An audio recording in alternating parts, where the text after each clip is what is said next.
Oke, Assalamualaikum warahmatullahi wabarakatuh. Teman-teman dimanapun berada, selamat datang kembali di Belajar Ngomong. Hari ini adalah episode ke-12. Di episode 12 kali ini, saya ingin sedikit bercerita, teman-teman. Jadi, sebagai seseorang yang menyandang nama Sunandar, rasanya harusnya bisa membawakan sebuah cerita. Sebagaimana dulu Abah Asep Sunandar Sunarya juga menjadi dalang dan sering membawakan cerita wayang.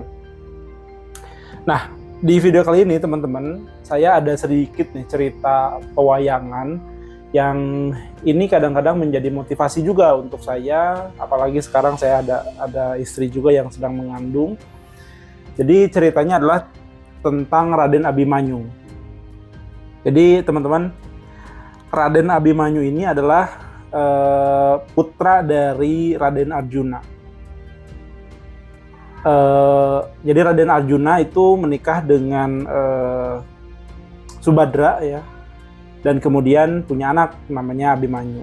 Nah, berdasarkan ceritanya, jadi sejak dalam kandungan Abimanyu ini sudah memiliki daya tangkap gitu atau kecerdasan yang berbeda dengan anak-anak atau bayi-bayi yang dikandung pada umumnya gitu. Jadi Abimanyu ini sudah bisa mempelajari walaupun dia masih berada dalam kandungan. Nah, jadi semasa Subadra hamil, Raden Arjuna itu sering mengajari Abimanyu gitu walaupun dia masih dalam perut gitu. Kadang didongengin, kemudian dibacakan doa-doa atau mantra-mantra gitu. Kadang juga diajari tentang strategi perang gitu. Nah, suatu hari Raden Abimanyu ini diajari oleh Raden Arjuna itu tentang formasi perang gitu. Jadi ada satu formasi perang yang dimana hanya Raden Arjuna dan juga Kresna gitu yang tahu strategi ini dan juga tahu cara mengalahkan dari strategi ini gitu. Nah, Abimanyu pada saat itu diceritakan atau diajari oleh ayahnya walaupun dia sedang dalam kandungan, dia diajari bagaimana cara menghadapi strategi ini, bagaimana cara memecahkan formasi ini gitu, formasi perang ya. Itu formasinya itu adalah salah satu formasi terkuat gitu dalam peperangan pada masa itu.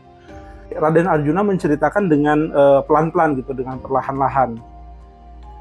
Namun sebelum Raden Arjuna selesai menceritakan gitu, Subadra istrinya itu tertidur gitu, sehingga Abimanyu hanya mendapatkan pelajaran tentang bagaimana cara menerobos formasi tersebut tanpa tahu bagaimana cara keluar dari formasi tersebut gitu.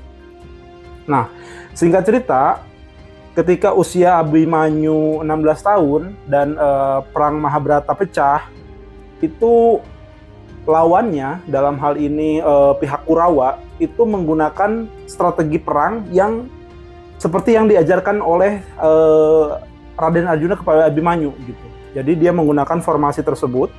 Jadi formasinya itu seperti seperti lapisan-lapisan gitulah ya. Jadi ada satu pasukan yang berlapis, kemudian dilapisi lagi pasukan kedua, pasukan ketiga, dan seterusnya gitu. Nah, sementara semua orang tuh tahu bahwa yang tahu cara menghadapi strategi ini atau cara menghadapi formasi ini itu hanya Arjuna gitu. Nah, sementara itu Arjuna dibawa ke tempat lain atau dipisahkan dari gelanggang perang gitu untuk menghadapi lawannya di tempat lain gitu, sehingga dia tidak sempat untuk mengatur strategi bagaimana caranya menghadapi perang tersebut. Nah, di tengah kebingungan itu Pandawa digempur habis-habisan gitu. Dalam hal ini Pandawa hampir terpojokan gitu. Sehingga Abimanyu yang pada saat itu berusia 16 tahun, yang masih belia lah, masih muda, dia mengajukan diri. Ya, Abimanyu kurang lebih berkata, saya dulu rasanya pernah diajari oleh ayah saya Arjuna tentang cara menerobos barisan ini gitu, tentang cara menerobos formasi ini gitu. Kemudian dia meminta izin kepada kesatria-kesatria di situ. Akhirnya walaupun berat hati, akhirnya dia diizinkan untuk berperang dan menerobos si barisan-barisan itu. Nah, kemudian diberi izin, dia kemudian mengingat-ingat kembali gitu alam bawah sadarnya dulu apa yang diajarkan oleh ayahnya, bagaimana caranya dia ingat-ingat kembali, dan akhirnya betul dia teringat kembali dan tiba-tiba jadi bisa untuk menerobos barisan itu gitu. Nah, kemudian ketika dia menerobos barisan itu, pasukan atau kesatria-kesatria lain itu dia mengikuti dari belakang. Tetapi karena begitu cepatnya Abimanyu dan begitu rapatnya barisan, sehingga pasukan yang lain ini tidak bisa menerobos, sehingga hanya Abimanyu saja yang bisa masuk ke dalam. Nah, ketika Abimanyu di dalam, ini Abimanyu mengamuk, membunuh banyak orang atau menumbangkan banyak orang.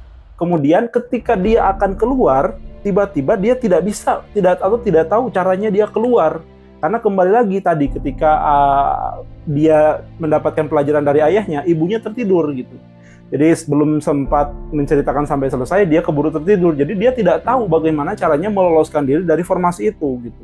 Nah, sehingga dalam hal itu Abimanyu dikepung habis-habisan oleh kesatria dari musuh dan akhirnya dia gugur di medan tempur. Nah, teman-teman, dari cerita ini kita bisa mengambil kesimpulan bahwa kalau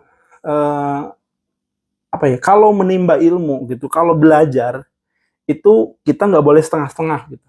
Jadi harus all out, harus totalitas gitu, sehingga kita bisa menguasai keseluruhan gitu.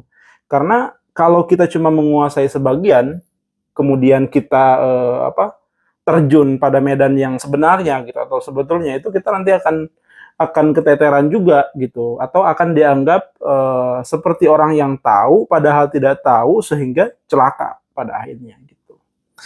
Oke, teman-teman, mungkin itu yang bisa saya ceritakan di episode kali ini. Terima kasih. Sampai jumpa di episode 13 ya, teman-teman ya.